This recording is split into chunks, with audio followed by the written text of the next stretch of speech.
activity that we did.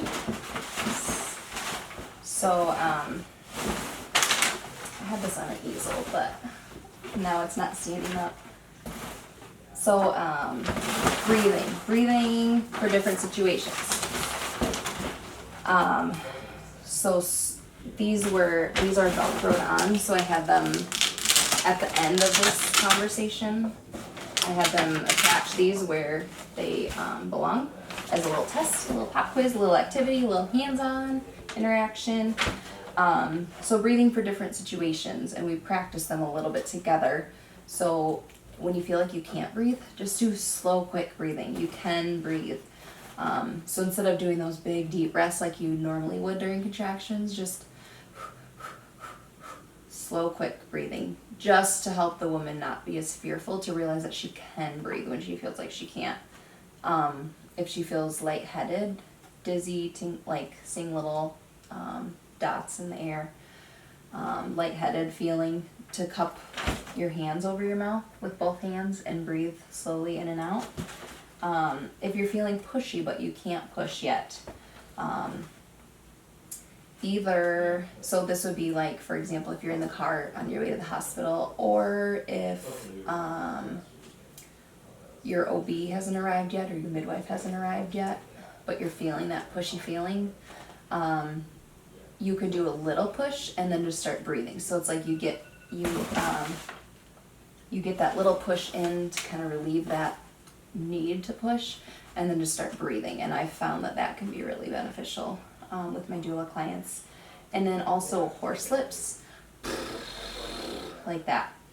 That it's like you're kind of pushing out of your mouth, so it helps with that urge to feel like you need to push. So a little push, and then breathe, or horse lips. And then why do we breathe? It gets oxygen to the baby. When you have oxygen going through your body, it helps you cope with the pain again. It helps you stay in control, gives you something to focus on. And then also when you're breathing, moaning instead of screaming, or even just not making any noise. Sometimes that moaning just really helps you stay in control and in working with your body. And then lastly, breathing with contractions and pushing. So when you feel a contraction coming on, taking a big deep breath, I like to call it a welcoming breath. So welcoming the contraction, realizing what it's doing for your body. It's helping push your baby down. It's helping get the fluid out of the lungs. It's helping your cervix dilate so that you can have the baby in your arms sooner. So as hard as it might be to relax when you feel a contraction coming on, because that's usually when you want to tense up, take a deep welcoming breath and think about what it's doing for you and your baby. And then during contractions, in your nose, out your mouth. And then when you're pushing, you wanna push when you feel the urge to push. If you have the epidural, you sometimes will feel that. You might not. You might need your care provider to let you know when you're having a contraction to push.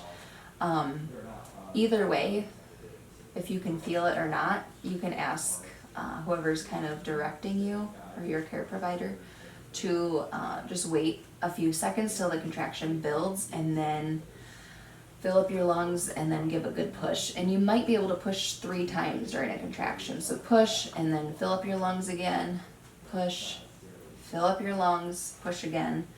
And that's maximizing your energy when you let your contraction build a little bit. So the first few seconds, just let it build, because contractions are like waves.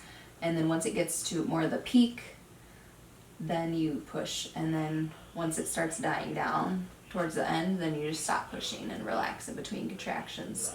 So you're maximizing your energy. You don't want to waste your energy when your body isn't working its best with you. So that's why you want to wait till you get to the peak of the contraction, push, and then let it die off.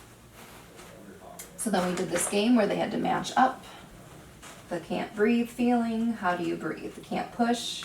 How do you push? The contraction, breathing. How do you breathe? And then the lightheaded. How do you breathe? And they matched it up perfectly.